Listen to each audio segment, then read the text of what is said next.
प्यारे बच्चों नमस्कार, मैं आपका कपूर सर एक बार अपने YouTube चैनल पर आप लोगों का स्वागत करता हूं। तो आज का हमारा टॉपिक है intensity of electric field due to a charge ring. हमारे पास में कोई एक यूनिफॉर्मली चार्ज रिंग है जिस पर plus Q charge uniformly distributed है और जिसकी रेडियस a है। अब इस रिंग को लेकर के हमें पॉइंट P पर intensity of electric field find out करनी है। इसके लिए हम क्या करते हैं कि इस रिंग का, अब इसमें चूंकि चार्ज जो है हमारा यूनिफॉर्मली डिस्ट्रीब्यूटेड है तो यहाँ से एक रिंग का एलिमेंट ले लेते हैं। ठीक है, एक चार्ज का छोटा सा एलिमेंट। ये पूरी जो रिंग है वो छोटे छोटे चार्ज एलिमेंट को लेकर के बनी हुई है, तो हमने एक छोटा सा चार्ज एलिमेंट डेल्टा क्यू, ठीक है, कंसीडर कर लिया। और इस डेल्टा क्यू को लेकर के, बहुत छोटा सा डेल्टा क्यू है और पॉइंट P पर r डिस्टेंस पे हम लोग intensity of electric field find out कर लेते हैं। ये डिस्टेंस हमारी r है। ओके, अभी आपको पता होगा कि प्लस क्यू चार्ज को लेकर के intensity of electric field outside होती है, बाहर जाते हुए। तो इस प्लस डेल्टा क्यू चार्ज को लेकर के इंटेंसिटी ऑफ इलेक्ट्रिक फील्ड कितनी है, डेल्टा ई। तो हम लोग ऐसे लिख देते हैं कि consider a delta q charge element and intensity of electric field and intensity of electric field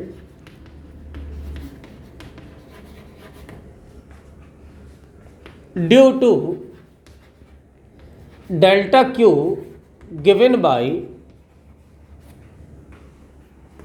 delta E is equal to 1 upon 4 pi epsilon naught delta q upon r square। Okay, इसकी distance हम लोग यहाँ से अगर इस point का नाम दे देते हैं A, तो डेल्टा E की डायरेक्शन किधर हो जाएगी, टूवर्ड्स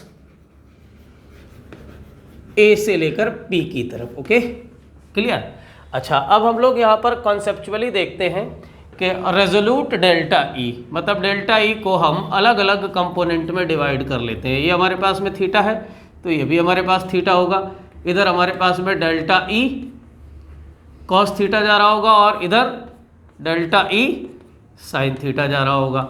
इसी तरह का अगर हम यहाँ पर एक कंसीडर कर लेते हैं डेल्टा क्यू, सिमिलर जैसा हमने ऊपर किया हुआ है वैसे ही, तो इसको लेकर के भी हमारे पास में एक इस तरह से डेल्टा ई होगा जिसका कंपोनेंट हमारे पास में क्या होगा, ये डेल्टा ही है, इसका कंपोनेंट होगा डेल्टा ई साइन थीटा और ये हमारे पास में हो जाएगा डेल्टा ई कॉस थीटा। अभी आप देख रहे हैं कि डेल्टा ई साइन थीटा एक दूसरे के अपोजिट है, तो ये दोनों एक दूसरे से कैंसिल हो जाएंगे। तो रिजल्टेंट जो हमारे पास में resultant electric field at point electric field at point P will be E is equal to, हमारे पास सारे डेल्टा क्यूज को लेकर के जितने भी होंगे उनको लेकर के सभी को हम ऐड कर देंगे तो वो क्या हो जाएगा, delta Q E is equal to delta E cos theta. तो डेल्टा ई की हम लोग वैल्यू रख देते हैं। Delta E is equal to है 1 अपॉन, सिग्मा को लगाए रहेंगे, 4 pi epsilon naught delta Q upon R square into cos theta की वैल्यू अगर निकालेंगे तो हम लोग देख रहे हैं यहाँ से ये एक राइट एंगल ट्रायंगल बन जा रहा है। ओके, थीटा के सामने परपेंडिकुलर होता है, ये आपको पता है। ये हमारे पास हो जाएगा बेस, तो cos theta equal to base upon hypotenuse. तो हमारे पास कॉस थीटा इक्वल टू क्या आ जाएगा, ठीक है, बेस मतलब x अपॉन आर। ओके, तो ये हमारे पास हो जाएगा x अपॉन आर। यहाँ से हमारे पास में ऐसे हम लोग देखेंगे कि ये हमारे पास 1 upon 4 pi epsilon not distributed हो रहा है केवल डेल्टा क्यू और इंटू एक्स। क्लियर। यहाँ से डेल्टा क्यू का सिग्मा डेल्टा क्यू का मतलब हो गया कि टोटल पूरे रिंग पर जितना चार्ज है और पूरे रिंग पर कितना चार्ज है, प्लस क्यू चार्ज है। ओके, तो हमारे पास में आ जाएगा 1 अपॉन 4 पाई एप्सिलॉन नॉट, ठीक है, Q upon R cube into X. Clear. यहाँ से हमारे पास में आर जो क्वांटिटी है वो हमारी एज्यूमिंग क्वांटिटी है, मतलब हमने एज्यूम किया हुआ है। तो आर इज इक्वल टू यहाँ से मिलेगा हमें R square equal to X square plus A square, R square is equal to A square plus X square. Clear. तो आर इज इक्वल टू आ जाएगा हमारे पास में X square plus A square to the power 1/2। यहाँ से हम लोग वैल्यू फाइंड आउट कर लेते हैं, यही वैल्यू ई के लिए पुट कर देते हैं और हमारे पास में रिजल्टेंट वैल्यू निकल करके आ जाती है कुछ इस तरह से। ये देख लेते हैं हम लोग बिल्कुल प्रॉपरली। रिजल्टेंट वैल्यू हमारे पास में ई की क्या मिल जाएगी, E is equal to 1/4 pi epsilon naught. अब हम लोग क्या करेंगे, यहाँ से ये जो Q है, ये जो X है और R है और Q, तो Q और X ये दोनों हमारे पास में गिवन पैरामीटर थे और A, बट R हमने एज्यूम किया था। तो हमारे पास में क्या आ जाएगा, QX अपॉन R की वैल्यू रखेंगे हम लोग X square plus A square to the power 1/2 और पूरे पे पावर 3। पावर पर पावर लगी होती है तो उनका मल्टीपल हो जाता है, तो हमारे पास ये हो जाएगा 1/4 pi epsilon naught QX upon X square plus A square to the power 3/2। ये हमारे पास में एक चार्ज रिंग को लेकर के उसके एक्सिस पर इंटेंसिटी ऑफ इलेक्ट्रिक फील्ड आ गई और इसकी डायरेक्शन किधर होगी, O से P की तरफ।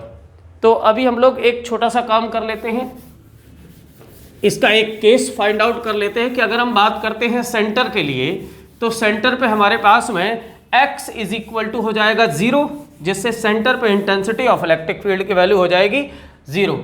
तो फर्स्ट कंडीशन में कि at the centre of ring, okay, centre of ring मतलब O पर, means x is equal to 0, ये पॉइंट P यहाँ पर चला गया है। तो अगर हमारे पास x 0 हो जाएगा तो E की वैल्यू कितनी हो जाएगी, E इज इक्वल टू 0। तो किसी भी रिंग के सेंटर पर इंटेंसिटी ऑफ इलेक्ट्रिक फील्ड जो होती है वो 0 होती है। अभी बात कर ले रहे हैं कि on the surface of ring, और सरफेस ऑफ रिंग का मतलब हो गया कि x की वैल्यू a के इक्वल है। तो यहाँ से E इज इक्वल टू हो जाएगा 1/4 pi epsilon naught QA divided by, हमारे पास क्या दिया गया है, x square plus A square, x is equal to a हो गया, मतलब कि a square plus A square to the power 3/2। यहाँ से हमारे पास हो जाएगा 1/4 pi epsilon naught QA divided by a square और ए स्क्वायर मिलकर के 2a square to the power 3/2। तो यहाँ से इसको हम लोग अलग अलग कर लेते हैं, ये a है, ध्यान रखिएगा, 1/4 pi epsilon naught QA divided by, अब इस पर अगर 2 पर पावर 3/2 लगा हुआ है तो इसका मतलब है 2 × √2, ओके। और a पर पावर, a स्क्वायर पर पावर 3/2 लगाएंगे तो मीनिंग्स हो जाएगा a³, a से ये स्क्वायर टाइम कैंसिल हो जाएगा। तो हमारे पास में ऑन द सरफेस E की वैल्यू जो आएगी वो E is equal to 1/4 pi epsilon naught Q upon 2√2a square, चाहिए तो आप इधर इसका मल्टीपल कर देते हैं तो ये हमारे पास हो जाता है 1/8√2 पाई एप्सिलॉन नॉट a स्क्वायर, और ये हमारे पास में Q अपॉन, ये आपके पास में इंटेंसिटी ऑफ इलेक्ट्रिक फील्ड सभी कंडीशन में due to positive charge ring हो गई। इसको अच्छे से पढ़िए, नोट्स बनाइए, बढ़िया सा तैयार करिए और कंटिन्यूअसली लेक्चर को वॉच करते